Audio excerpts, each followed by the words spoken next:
अभी हम श्रेणी क्रम और समांतर क्रम पर ही दो न्यूमेरिकल देखते हैं, जिसमें पहला न्यूमेरिकल है 3 संधारित्र जिनमें से प्रत्येक की धारिता 9 पिकोफैरेड है, श्रेणी क्रम में जुड़े हैं, तो संयोजन की कुल धारिता कितनी है।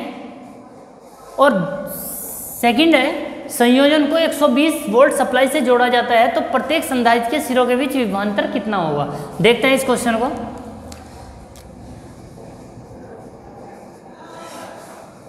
तीन संधारित्र हैं, यानी कि C1, C2 और C3, तीनों की धारिता 9 पिकोफैरेड है, तीनों सेम है।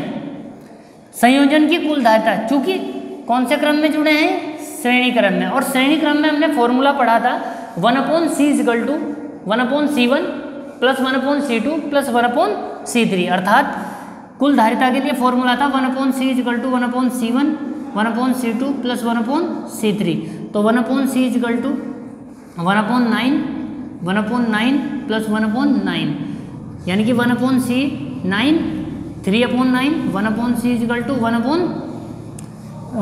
1/3 और C = 3 पिकोफैरेड। और चूंकि पिकोफैरेड किसके इक्वल होता है, 10⁻⁻12 फैरेड के, तो इसे ये भी लिख सकते हैं C = 3 × 10⁻12 फैरेड, अगर फैरेड में लिखना चाहें। तो ये हमारे पास संयोजन की कुल धारिता आ गई। सेकंड क्वेश्चन में उसने पूछा है यहाँ पर संयोजन को 120 वोल्ट सप्लाई से जोड़ा जाता है, तो प्रत्येक संधारित्र के सिरों के बीच विभवांतर कितना होगा।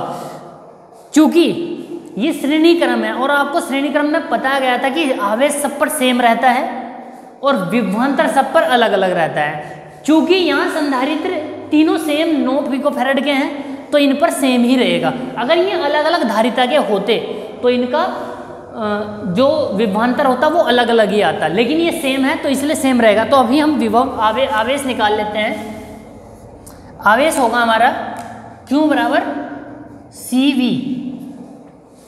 संयोजन को 120 वोल्ट सप्लाई से जोड़ा गया, तो Q आ जाएगा C 3 × 10⁻12 और वोल्ट कितना है 120 वोल्ट सप्लाई, तो 120 यह आ जाएगा 360 × 10⁻12 या 3.6 × 10⁻10 कूलाम हमारा आवेश आया।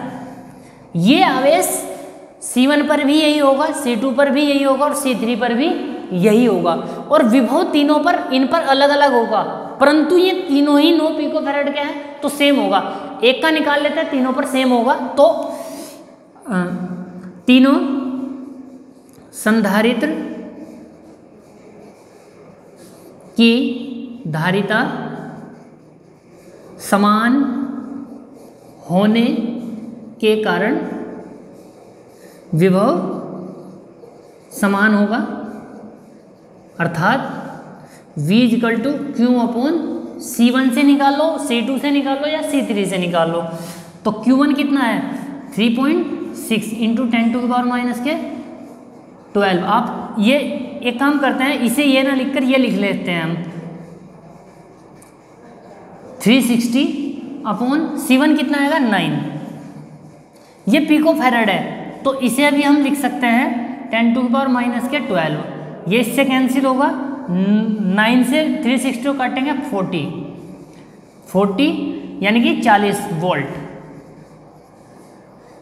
इन तीनों संधारित्रों पर 9 पिकोफैरेड समान होने के कारण विभव भी सेम ही रहेगा। अगर ये अलग अलग धारिता के होते तो विभव V1 Q/C1 V2 अलग अलग निकालते हम। अभी इस नेक्स्ट क्वेश्चन न्यूमेरिकल को देखते हैं। इसी क्वेश्चन में 2, 3 और 4 पिकोफैरेड धारिता के 3 संधारित्र समांतर क्रम में जुड़े हैं, कुल धारिता ज्ञात करनी है। तो C1 है हमारा, C1 है 2 पिकोफैरेड, C2 3 पिकोफैरेड और C3 4 पिकोफैरेड। अगर तुल्य धारिता निकाल लें या कुल धारिता,